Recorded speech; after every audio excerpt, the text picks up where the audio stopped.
Bom dia, boa tarde ou boa noite. Eu não sei de onde você está nos assistindo nesse momento, mas o que eu espero é que esse estudo seja uma bênção na sua vida, que te leve a estudar esse livro, O Grande Conflito. Então, o intuito desse estudo é para provocá-lo a abrir esse livro e estudar por conta própria, né? Em nenhum momento esse estudo tem a proposta de substituir esse livro, né? Ou de você negligenciar o que está escrito aqui nesse livro tão poderoso. Então, é justamente o contrário, né? Para que você, através dessa conversa, esse bate-papo que teremos hoje com um pastor aí mais que especial, convidado nosso, Eliezer, que vai nos levar aí mais profundo nos capítulos desse livro, O Grande Conflito, tá bom? Então, eu conto com a sua participação. Esse é um projeto da Igreja Boa Vista do Guilherme, né? Uma igreja mais que centenária, com mais de 120 anos de história, aqui no interior do Rio Grande do Sul. E eu passo a palavra agora, nesse momento, para o nosso pastor convidado, dizer um pouquinho da sua história, pastor, onde o senhor está ministrando o evangelho. Conta um pouquinho para nós da sua história, para aqueles que não o conhecem, por gentileza. Olá, Guilherme, que bom poder estar com vocês aí, né? E com esse povo querido e abençoado aí da Boa Vista do Guilherme, viu? Esse é um povo que eu tenho muito carinho por vários motivos. Pelas pessoas, pela igreja, mas por algo que eu gosto muito, que é a história da igreja. E aí é o berço do adventismo no Rio Grande do Sul e também no Brasil, porque aí começou a igreja, né? Pioneiros que vieram da Alemanha. Eu tenho muito carinho e muito respeito pela história que vocês têm nessa igreja aí, e agora por este projeto de vocês também. Esse ano é o meu 32º ano de ministério. Comecei como pastor de escola, depois fui para o distrito, trabalhei na área de jovens, na igreja, e depois um tempo aí em Juí, quando a missão era daí também, né?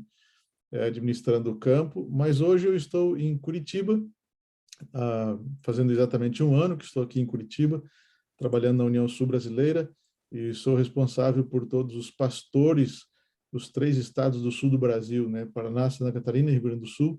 São mais de 500 pastores, e também atendo o departamento de família nesta região da União Sul Brasileira, tá bom? E esse é um resumo, assim, um suprassumo do nosso trabalho, da nossa trajetória. Já trabalhei nos 3 estados, comecei no Rio Grande do Sul, depois trabalhei no Santa Catarina um tempo, trabalhei no Paraná um tempo também, voltei para o Rio Grande do Sul e voltei para o Paraná, e estamos aqui agora até quando Deus permitir e Ele achar que for melhor também. Amém, amém, pastor. Muito bem. Me apresentando também para aqueles que não assistiram os outros vídeos, né? Pode ter caído aqui de paraquedas, aqui no nosso estudo, mas meu nome é Guilherme, então eu morei na Austrália por 7 anos, eu recém voltei aqui para o interior do Rio Grande do Sul. Eu sou natural de São Paulo e minha esposa é aqui de Não Me Toque, né?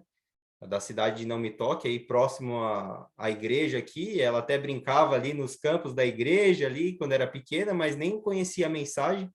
Nós viemos a conhecer a mensagem lá na Austrália, depois de 5 anos lá, morando lá. Nos 2 últimos anos, tivemos um encontro com Jesus, né? Conhecemos a sua palavra e estamos aqui. Voltamos hoje mais para perto da nossa família e o Senhor tem nos guiado, né?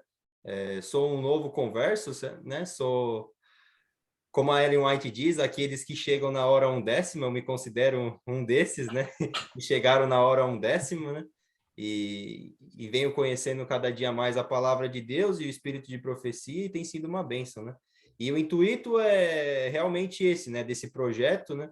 É que ano que vem nós vamos ter aí esse movimento da Igreja Adventista no mundo inteiro, né? Entregando esses livros do Impacto de Esperança 2023.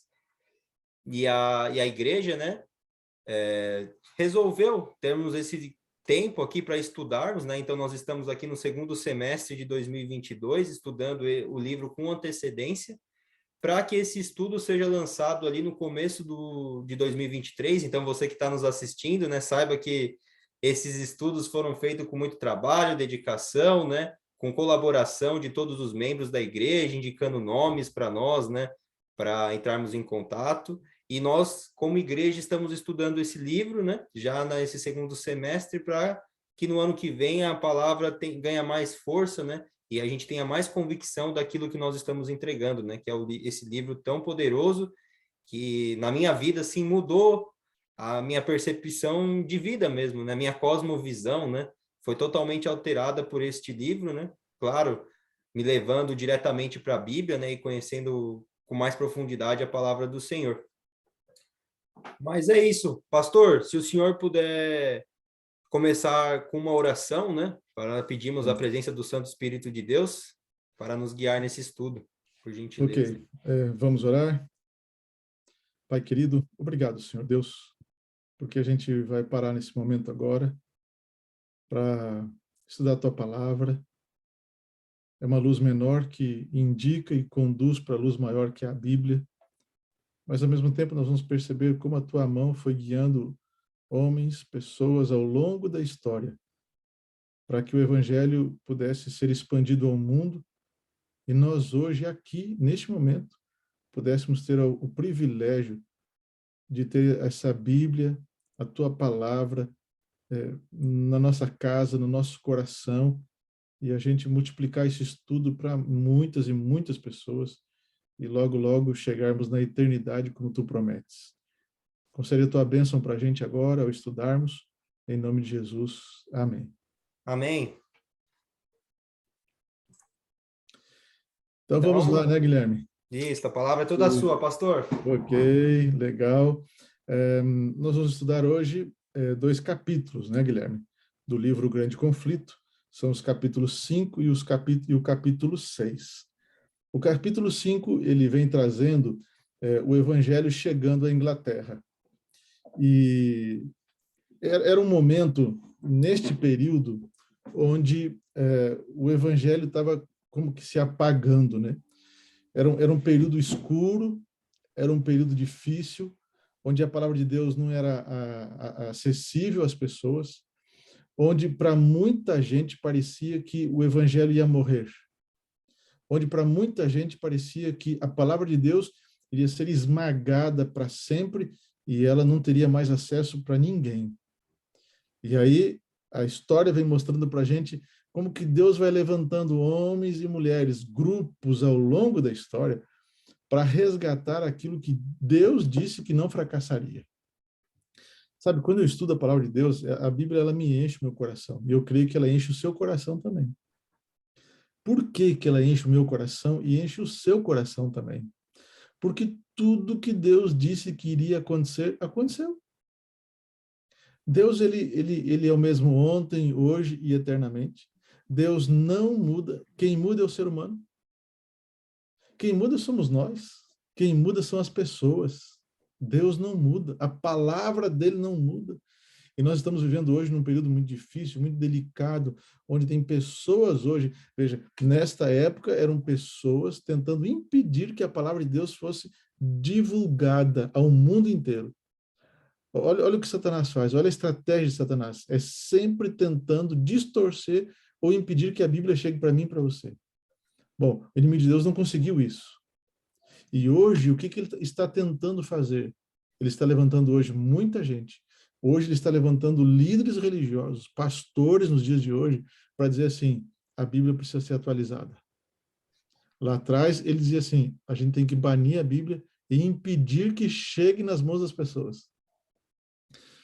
Não dá para lutar com Deus. Deus é maior e a vitória de Deus sempre será certa. E hoje ele está dizendo assim, vamos atualizar. Mas Deus também não vai permitir. Porque ele é o mesmo ontem, hoje e sempre. Por isso, o capítulo 5 vem apresentando que naquele momento se levantou um homem chamado João Wycliffe. João Wycliffe. Este homem, ele estudou filosofia escolástica na Inglaterra. A preocupação de João Wycliffe era de que a palavra de Deus tinha que ser expandida ao mundo inteiro. E ele começou a lutar por 2 coisas, liberdade civil e liberdade religiosa. Olha que interessante. Ele começa a lutar por duas coisas: liberdade civil e liberdade religiosa, certo? Por quê? Porque ele havia adquirido a disciplina intelectual. Ele havia aprendido que a palavra de Deus tinha que se expandir, ser expandida, né? E quando ainda no colégio ele iniciou o estudo das Escrituras, ele sentiu algo interessante. Sabe o que ele sentiu? Ele sentiu o seguinte, que no período em que de seus estudos de filosofia, em todos os estudos que ele fez na universidade, nada preencheu o coração dele quanto o estudo da palavra de Deus, da Bíblia. No meu ministério, há um tempo atrás, eu dei estudo para um professor de uma grande universidade do Rio Grande do Sul, e no final ele veio conversar comigo. Ele havia feito teologia também, em outro lugar. Ele era um doutor na universidade que ele dava aula. E no final, no dia que eu fui embora, antes de eu ir embora, ele me chamou e disse assim: pastor, deixa eu lhe contar um negócio. Os estudos que nós fizemos aqui na Bíblia, na palavra de Deus, foram muito mais amplos e me ensinaram muito mais de todos os estudos que eu fiz até hoje na minha vida. É isso que John Wycliffe sentiu. Ele tinha muito conhecimento. E não é errado termos conhecimento. Não tem nenhum problema a gente estudar. E, aliás, é bom estudar. Mas melhor ainda é ter conhecimento da palavra de Deus.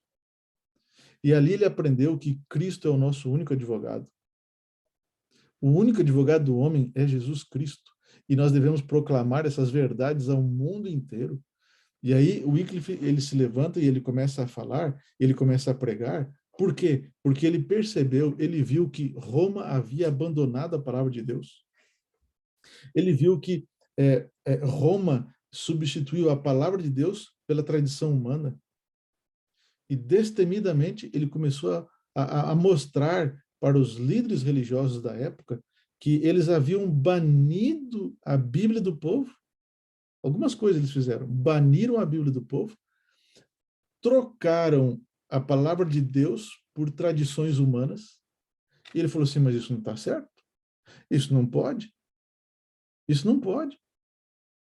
E ele teve adesão dos reis e os nobres. Porque os reis e os nobres, eles perceberam que o Wycliffe estava certo. Porque, nesse momento, quem tinha maior autoridade nessa hora eram os líderes religiosos, era a igreja. Entanto que os reis e os nobres, eles obedeciam à igreja. E agora, o que aconteceu? Eles começaram a perceber de que não estava certo a cobrança de tributos. E os reis e os nobres começaram a seguir o Wycliffe e a perceber de que a palavra de Deus tinha razão. Outra coisa que eles perceberam: eu tenho que buscar perdão de um homem ou eu tenho que buscar perdão de Deus? Interessante isso, né? E o Wycliffe foi mostrando isso para eles. E aí muitos começaram a se perguntar: vem cá, o perdão é de quem? A quem eu devo procurar para receber o perdão? A Deus ou a um homem? E o Wycliffe começou a escrever folhetos, publicar folhetos, convocando o povo para estudar a Bíblia, mostrando partes da Bíblia, porque a Bíblia como um todo, como nós temos hoje, ela ainda não existia nesses dias, nesse momento. E aí, mais tarde, ele retorna à Inglaterra outra vez, e ele recebeu do rei uma nomeação. E ele foi nomeado para a reitoria de Lutterworth. Olha que legal.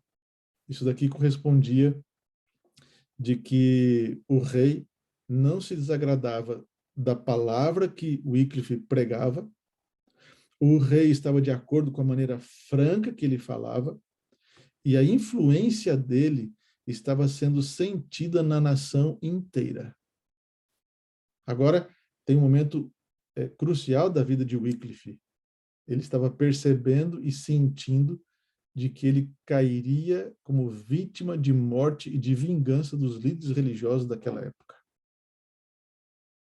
Mas na mente dele Olha que interessante. Você que está assistindo a gente aí, na mente dele veio um pensamento e um texto da Bíblia. Não temas, sou teu escudo. Não temas, sou teu escudo. Se você parar para pensar, na Bíblia existem vários versos que digam: não temas, eu estou contigo. Não te assustes, porque eu sou teu Deus. E a morte não veio para o reformador Wycliffe, mas veio para quem decretou a morte dele. E ele estava determinado a fazer com que a Bíblia, a palavra de Deus, fosse divulgada em todas as partes da Inglaterra. E ele começou agora a organizar grupos de pregadores, homens simples, mas que amavam a palavra de Deus, homens simples, devotos, mas que queriam que o evangelho também fosse espalhado. E estes homens, junto com Wycliffe, começaram a pregar em lugares públicos, nas ruas das grandes cidades, nos atalhos do interior. Eles procuravam os idosos, eles procuravam os doentes, os pobres, e assim eles foram pregando o evangelho. E em Oxford, Wycliffe, ele pregou a palavra de Deus nos salões da universidade. E ele recebeu o título de doutor do evangelho. Ele recebeu o título de doutor do evangelho. Olha que interessante. Entretanto, a maior obra de sua vida foi a tradução da Bíblia para o inglês. E eu fui pesquisar um pouquinho sobre isso. E a tradução da Bíblia para o inglês aconteceu em 1832, quando ele traduziu da Vulgata Latina para o inglês médio. E a Bíblia causou tanto impacto na vida das pessoas que em 1408 foi aprovada uma lei por esses mesmos líderes religiosos de Roma, que para a Bíblia ser impressa e distribuída, teria que ter a aprovação dos líderes religiosos daquela época. Olha que interessante. Olha que interessante. E triste ao mesmo tempo, né? Triste ao mesmo tempo. Por isso, ele colocou nas mãos do povo inglês a Bíblia. Porque o povo com a Bíblia na mão era uma luz que jamais iria se apagar. E o povo com a Bíblia na mão não seria levado por ignorância, não seria enganado. O evangelho se multiplicaria. E o evangelho chegaria ao mundo inteiro. Não é isso, Guilherme? Exatamente, pastor. Até um pouco do meu testemunho, né? Eu vim da igreja católica, eu era católico, né? Minha família, né, católica. E eu ia nas igrejas lá na Austrália, né? E buscava a voz do Senhor, mas parecia que eu saía vazio, sabe? Uhum. Porque por muitas vezes eu levava a minha Bíblia e pouco se lia da Bíblia, sabe? Não era incentivado esse estudo, né? Sim. E aí, depois da minha conversão e dos estudos bíblicos que eu recebi, até mando um abraço para o pastor que fez os estudos comigo, o pastor André Vieira, pastor muito querido, que eu guardo no meu coração. Das vezes que eu fui chamado para pregar, eu levei essa Bíblia aqui, né? Essa é a minha companheira de pregação. Que legal. É a Bíblia da família, né?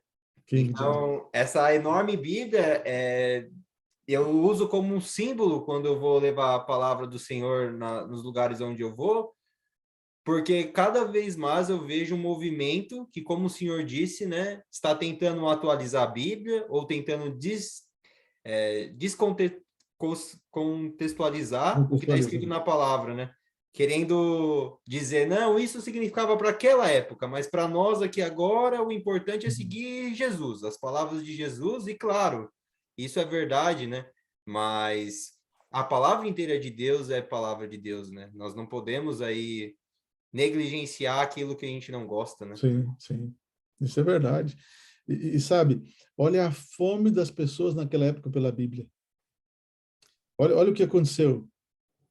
Tão grande era o interesse de obter esse livro, e os copistas eles tinham dificuldades de copiar e atender à demanda de tantos pedidos.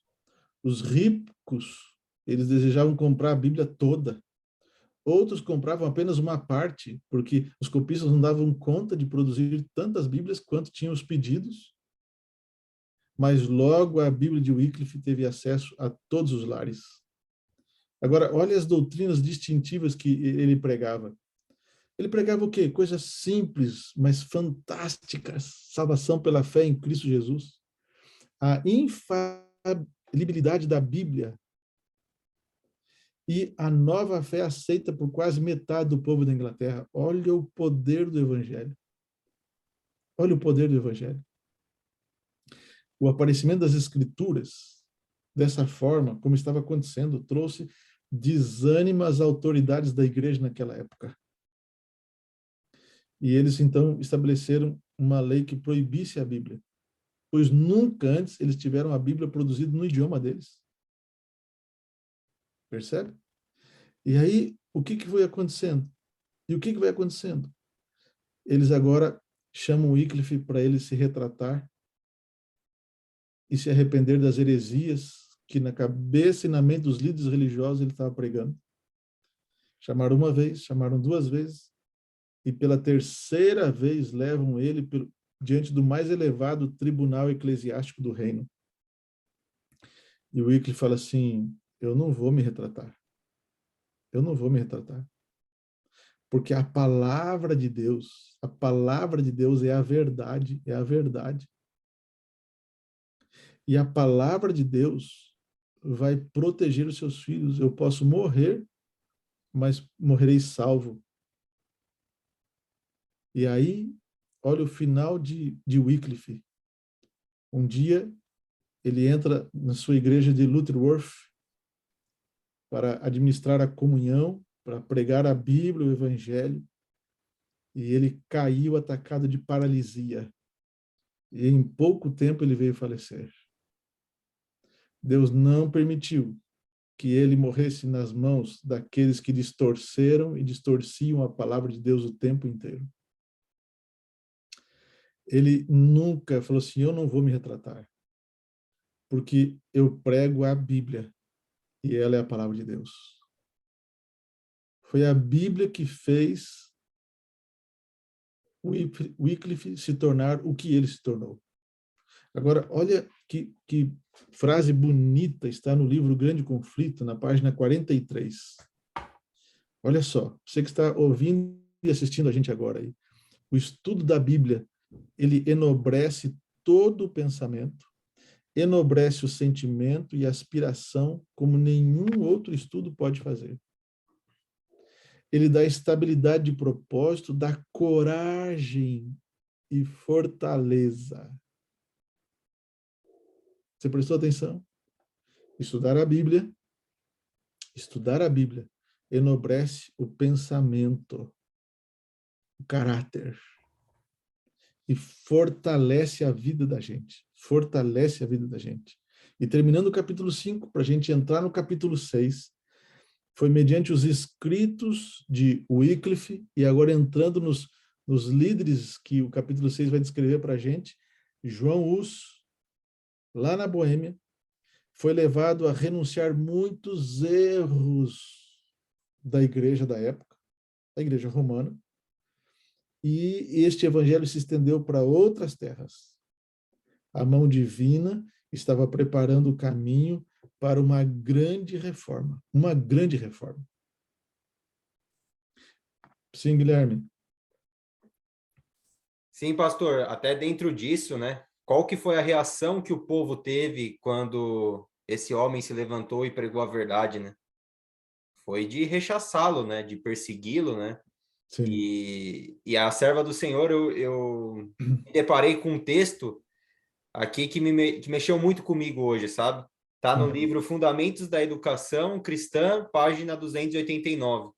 Ela diz o seguinte: quando atingirmos a norma que o Senhor deseja que atinjamos, as pessoas mundanas considerarão os adventistas do sétimo dia como extremistas, esquisitos, singulares e austeros.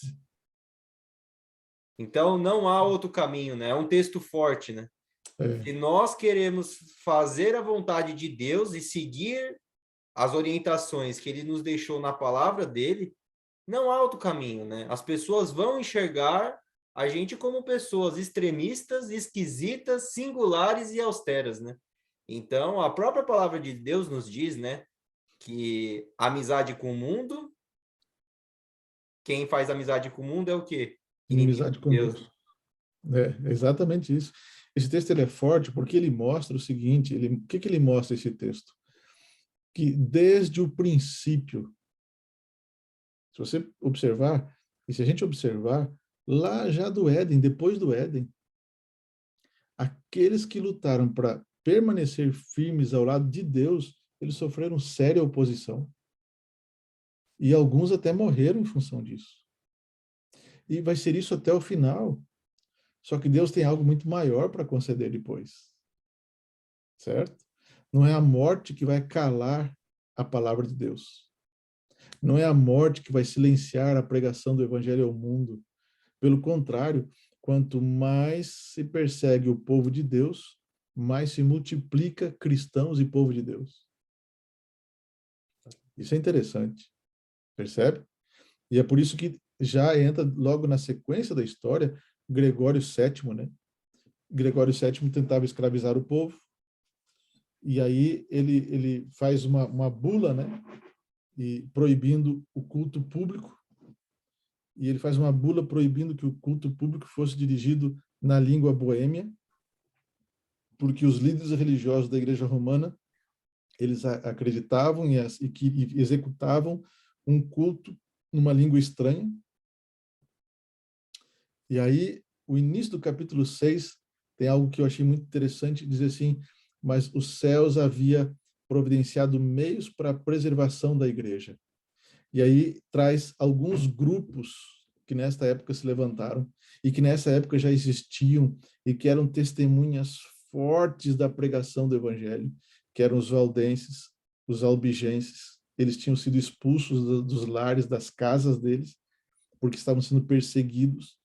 E quando eles veem agora Wycliffe, Hus, Jerônimo e outros pregadores, e quando metade da população da Inglaterra aceita esse evangelho, eles saem de onde eles estavam nas cavernas, no interior, e eles vêm para a Boêmia.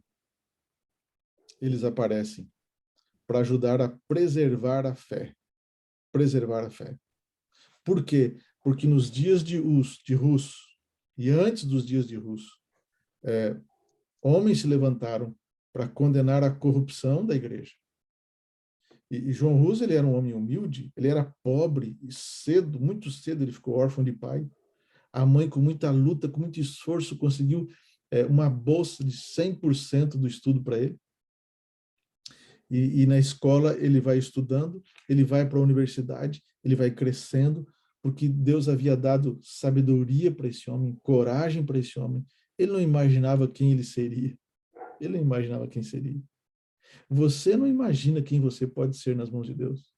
Coloque-se nas mãos de Deus para você ver. Coloque-se nos braços de Deus e diga assim, Senhor, faz de mim um instrumento teu. Percebe? Coloque-se nas mãos de Deus, como esses homens fizeram e tantos outros ao longo da história, e diga, Senhor, o que tu queres que eu faça? Gente, isso é forte, é sério, mas daqui até a volta de Jesus, Deus está esperando e precisando e vai ter homens e mulheres que se levantem corajosamente para pregar o evangelho. Pregar o evangelho.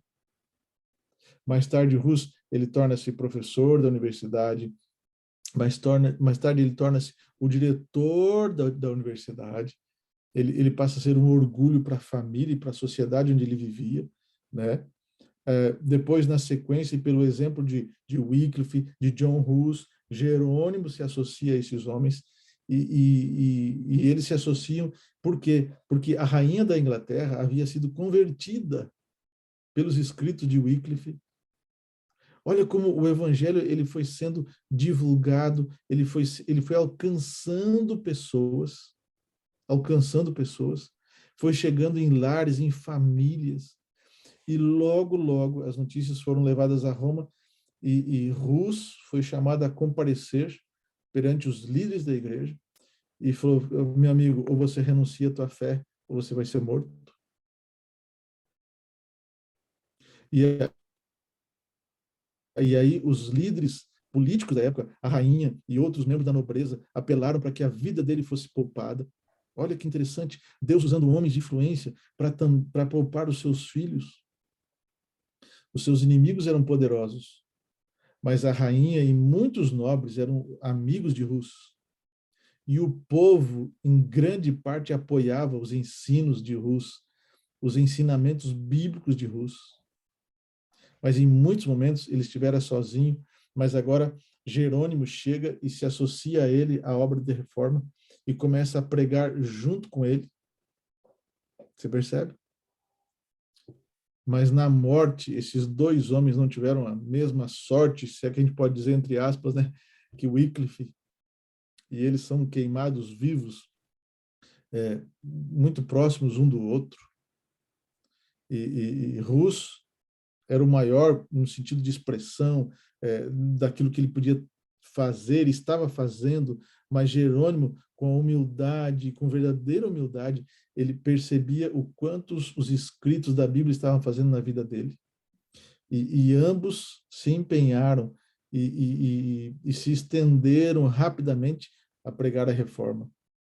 E Deus permitiu que a luz do Evangelho resplandecesse no coração daqueles homens, homens escolhidos por Deus, sabe? Muitas vezes as pessoas têm dito assim, mas como que eu sei que eu estou sendo escolhido por Deus? Como que eu sei que eu posso ser escolhido por Deus? Por que Deus não me escolhe? Porque às vezes a gente está se escondendo atrás do Evangelho. Deus vai escolher aqueles que se dispõem a fazer o trabalho dele. Deus vai chamar, Deus quer chamar todos. Aliás, Deus morreu para salvar todos. Agora, a diferença está onde? Entre a minha escolha ou a minha rejeição? E aí, várias encíclicas foram produzidas, né, para calar a fala desses homens. Eles foram chamados muitas vezes para renunciar à fé que eles possuíam. Percebe? Deixa eu perguntar uma coisa para você. Se alguém chegar hoje para você e disser assim, você vai ganhar milhões, você vai ter a melhor vida do mundo. É simples. É só você renunciar toda a fé que você tem. Que decisão você tomaria?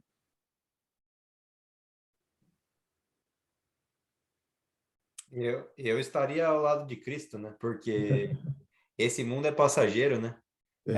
A nossa casa vai passar, o dinheiro é supérfluo, né? Porque hoje o mundo corre tanto atrás de bens materiais, né? Mas a gente esquece que quem sustenta a nossa vida é Deus, né?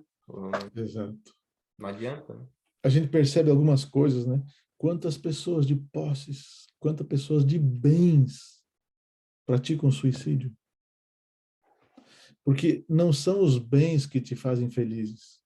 E não há nenhum problema você ter bens, não há nenhum problema você ter riquezas, nenhum problema quanto a isso. Se a gente olhar para Abraão, para Jó, né? Quantos homens de Deus eram homens bem-sucedidos na vida? O problema é o que eu faço daquilo que eu tenho e daquilo que Deus me dá. O problema é como que eu me dirijo, como que eu guardo, como que eu procedo. Mas essa é uma pergunta que é para a gente pensar, né? É para a gente pensar, Viu, sabe? pastor? Até Sim, lá sim. na Austrália, há um alto índice de suicídio. E é assim, até difícil de entender, né? Porque é uma alta qualidade de vida, as É, pessoas ganham bem, o governo é assistencialista, até pessoas que moram na rua recebem salários, assim, estão na rua muitas vezes porque querem, né? Ou porque estão sofrendo sobre algum vício, sabe? E sim. mesmo assim, as pessoas sobem nas montanhas e se jogam lá. E É, e é muito difícil você pregar o evangelho por lá, sabe, pastor? Porque lá é um país pós-cristão. As pessoas, elas não acreditam na palavra de Deus, a maioria são ateias mesmo, né? Não acreditam em Deus, em nenhum tipo de Deus, aham. e só buscam aí os bens materiais para preencher o vazio que elas têm, e esse vazio não é preenchido, né? Porque a gente vê com os números assustadores de casos de suicídio lá. Né? Exatamente. Porque não é isso que vai preencher o coração da gente. Não é isso que vai preencher o vazio que existe dentro da gente. Mas é o Evangelho. Agora, o Evangelho do jeito que Deus escreveu e não do jeito que os homens estão tentando fazer. E nós vamos perceber daqui para frente os homens tentando colocar princípios humanos de novo. Os homens tentando substituir o dia de Deus pelo dia dos homens. E para que lado você vai? Para que lado eu vou? Eu vou.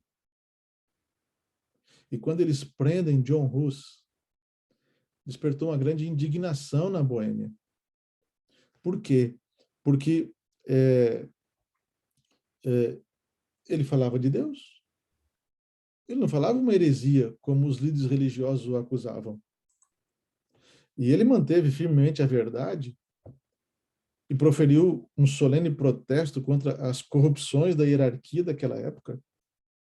E quando se exigiu dele abrir mão das doutrinas bíblicas ou sofrer a morte, ele falou assim: eu aceito a sorte de mártir. Mártir do Evangelho. E olha o que ele escreveu para um amigo estando na prisão e com as mãos algemadas. Ele estava esperando a sentença de morte para o dia seguinte. E ele disse: quando com o auxílio de Jesus Cristo, de novo nos encontrarmos na deliciosa paz da vida futura, sabereis quão misericordioso Deus se mostrou para comigo, quão eficazmente me sustentou no meio de tentações e provas. Sabe qual é o nosso problema? Nosso problema é que a gente não quer sofrer pelo Evangelho. Você quer ver? Uma coisa bem simples. Bem simples, uma pergunta bem simples. Mas ela é uma realidade dos nossos dias. Quantos de vocês estão dispostos a sofrer pela sua esposa? Pelo seu marido? Pelos teus filhos? Não, senhor, esse miserável não merece. O senhor não sabe quem é ele. Eu não sei, mas Deus sabe. E é por isso que os relacionamentos hoje eles são descartáveis. A gente não está disposto a fazer um sacrifício para viver junto com alguém que um dia a gente prometeu amar até o último minuto da vida, até quando Deus julgar que podia separar um do outro. Por qualquer coisa, a gente abandona o barco. E a fila anda, como se diz por aí. E de maneira muito mais simples e fácil, tem se trocado o evangelho por coisas terrenas. E esses reformadores e tantos outros que vieram depois deles e se estende até os nossos dias, e muita gente nos dias de hoje tem tomado decisões firmes ao lado de Deus. Tem largado e abandonado coisas, carreiras, para permanecer firme ao lado de Deus. Você está percebendo? E aí foi pronunciada a sentença de morte de John Hus. E pela última vez perguntaram para ele assim: você quer se retratar? Você quer pedir perdão de suas heresias? E Hus, ele olha para o povo e ele diz assim: com que cara eu contemplaria Cristo? Com que cara eu olharia para vocês, homens e mulheres, que acreditaram na minha pregação, mas agora eu aqui publicamente vou dizer que tudo é mentira. Eu vou seguir e ser fiel ao meu Deus até o último minuto, mesmo que me custe a vida. E quando tudo estava pronto para ser aceso o fogo, mais uma vez deram oportunidade para ele se retratar, renunciar aos seus erros.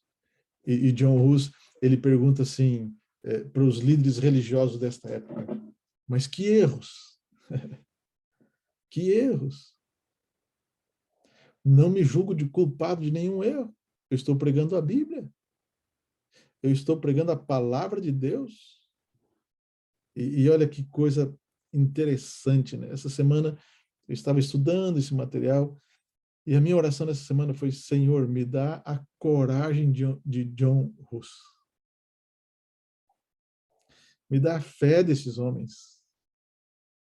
Porque quando a fogueira começa a arder no corpo, ele canta.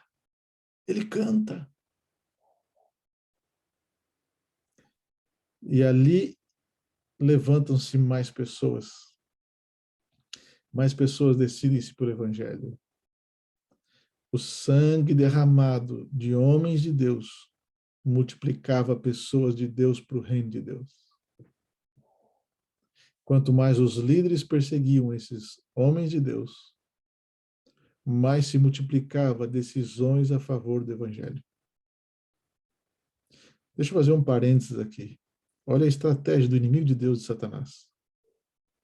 Quando o inimigo de Deus percebeu que quanto mais se proibia a produção de Bíblias e distribuição de Bíblias, porque mais eles se multiplicavam, olha a estratégia de Satanás.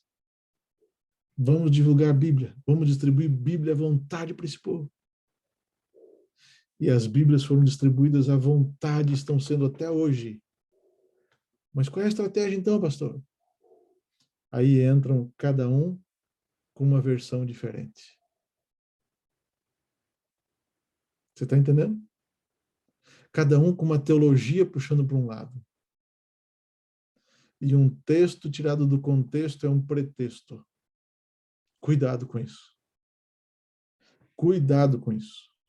Você está percebendo? Eles não soltaram nenhum grito de dor diante da morte.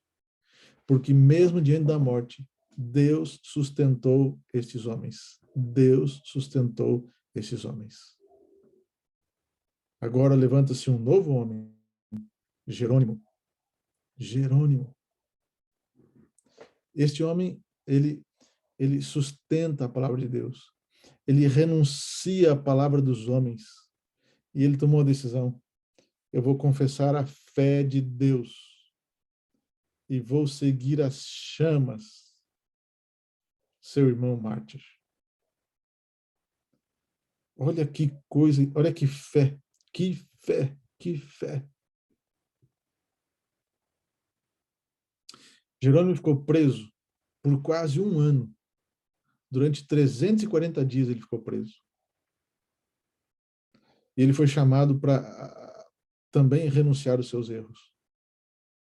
Ele foi chamado para pedir perdão dos pecados dele, das heresias dele. E Jerônimo teve um momento de vacilo na fé dele. Não é isso, Guilherme? É, exatamente, pastor. Eu lendo esse texto, né, me veio à mente, assim, a pergunta, né? E quando chegar a minha hora, né? Porque nós sabemos que nós estamos vivendo aí o tempo do fim, né?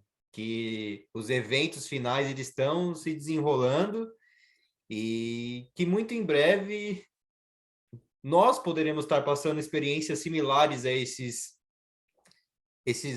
homens de fé, né? Sim. E me veio esse texto da Bíblia, em Mateus 26, versículo 35, que é Pedro dizendo, né? Pedro lhe declarou: mesmo que seja necessária que eu morra junto a ti, de modo algum te negarei. E todos os discípulos fizeram a mesma afirmação e Jesus orou no Getsêmani. Sabe? Aqui Pedro, né, fez essa promessa ao Senhor Jesus que ele não negaria. E a história a gente já conhece, né? Jesus disse: antes que o galo cante 3 vezes, você me negará, né? E foi exatamente aquilo que aconteceu, né? Então eu me preocupo muito com a condição do nosso povo e da minha própria, sabe? Porque muitas vezes a gente pode achar, não, mas quando chegar o momento eu estou preparado. Eu tô do lado de Jesus e não há algo que me faça recuar.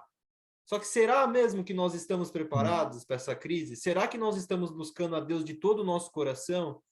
Sabe, tem algumas vezes que eu me pergunto o que na minha vida eu não abriria a mão por Jesus, sabe? A minha casa eu entregaria nas mãos de Jesus se a mim fosse pedido, o meu trabalho, e eu tento tento meditar nessas palavras e me perguntar, sabe, internamente mesmo, porque eu peço ao Senhor, Deus, porque nós somos fracos, sabe? Eu sou pecador, sou fraco. Eu não confio em mim mesmo. Eu confio em Cristo e só através do poder dele que nós vamos conseguir suportar a fogueira da aflição, assim como esses homens suportaram, né? Eu creio que não foram eles sozinhos que suportaram, foi o Espírito Santo de Deus agindo neles, né? Porque é humanamente impossível você estar no meio de um fogo cantando e louvando a Deus. Isso é ação do Espírito, né? Nós não podemos por nós mesmos, porque nós somos fracos, né? A gente é pecador e por nós mesmos a gente não consegue, não. E se a gente confiar na gente, estamos perdidos. Por isso, a gente deve ter comunhão diária com Deus. Por isso, a gente precisa, todos os dias, suplicar o batismo do Espírito Santo. Porque senão vai acontecer com a gente o que aconteceu com Jerônimo. Ele fracassou. No primeiro momento que ele foi pressionado, ele fracassou. Porque ele ficou 340 dias numa cela escura, sem ver, sem ler. Tortura. E aí, mais tarde, ele declara o arrependimento dele. Ele declara o arrependimento dele. E ele prosseguiu: de todos os pecados que tenho cometido desde a minha juventude, nenhum pesa tão gravemente o meu espírito e me causa tão pungente remorso como aquele que cometi neste lugar fatídico, quando aprovei a iníqua sentença dada contra Wycliffe, um mártir de Deus. E aí, apontando para os juízes, Jerônimo falou assim: vocês condenaram Wycliffe, vocês condenaram João Hus, as coisas que eles afirmaram e que são irrefutáveis, eu também as entendo e declaro como eles. É muita coragem aqui, né? Muita coragem. E aí ele faz um desafio para os líderes espirituais e religiosos daquela época. Provai-me pelas escrituras sagradas que estou em erro e eu vou abandonar minha fé. Mostre pela Bíblia que eu estou errado e eu vou abrir mão da minha fé. Agora o discurso dele era diferente, era outro. E ele faz uma outra pergunta. São as tradições dos homens mais importante do que os princípios e a palavra de Deus? Forte isso, né? Forte. Esse homem agora, depois disso, ele foi levado para o mesmo lugar em que João Hus perdera a vida. E olha só, ele está indo para ser queimado vivo. E ele vai fazendo o trajeto cantando e com o rosto iluminado de alegria e paz. Você consegue entender isso? Nessa hora eu lembrei de Estevão, né? Enquanto era apedrejado, seu rosto estava iluminado, apresentava a luz de Deus. E quando o carrasco vai acender a fogueira e passou por detrás dele para acender a fogueira atrás dele, ele fala assim: coloque fogo na minha vista. Se eu tivesse medo, eu não estaria aqui. Gente do céu. Suas últimas palavras foram uma oração. Senhor poderoso, tem piedade de mim, perdoa os meus pecados.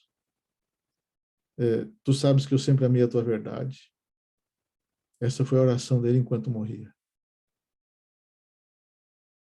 Suas cinzas foram lançadas ao reno e assim permaneceu como uma espécie de semente lançada ao mundo inteiro pelas correntes das águas. Sabe? Outros homens seguiram o exemplo desses, levando o evangelho,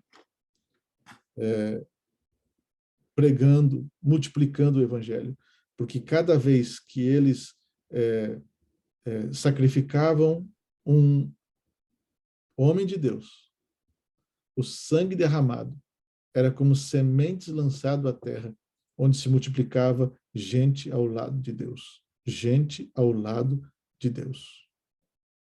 E o final do capítulo vai mostrando assim uma classe numerosa na Boêmia, vendo que isso traía sua liberdade, não se conformou com os tratados, com as regras, com as leis que traziam morte às pessoas, sabe?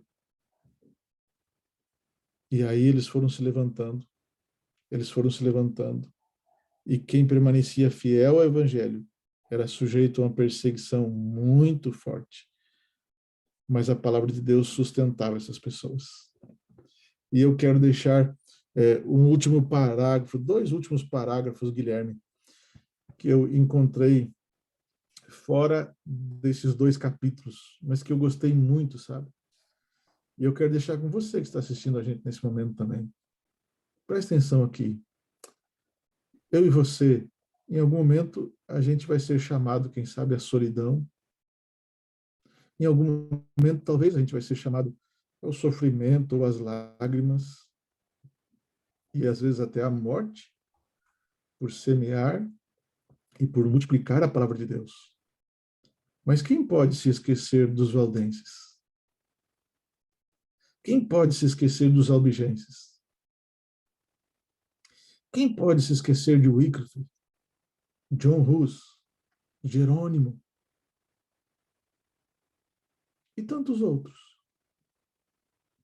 E aí a escritora Ellen White, ela diz assim: eles e outros homens deram a vida pela causa de Cristo e pela palavra de Deus. Eles foram caçados até a morte. Com o próprio sangue regaram a semente lançada e ela não deixou de dar frutos. Amigo, você que tem acompanhado essa série de estudos aqui com a igreja, com o Guilherme, com esse projeto, eu quero fazer um convite para você. Coloque Deus em primeiro lugar na sua vida todos os dias. Não permita que a dúvida permeie a sua mente. Não permita que o desânimo tome conta de você. Não permita que os outros minem a sua fé. Não permita que os enganos façam você trocar a Bíblia por mensagens fascinantes, promissoras. Mas dobre os seus joelhos todos os dias. Abre a palavra de Deus todos os dias, porque o Espírito Santo vai falar ao seu coração. E ele vai mostrar para mim, para o Guilherme, para você e para milhares e milhares de pessoas que estarão prontas, salvas e aguardando a breve volta de Cristo Jesus. Que Deus te abençoe. Um abraço. Obrigado, Guilherme, por estar com vocês aí. Deus abençoe e um abraço para esse povo querido aí.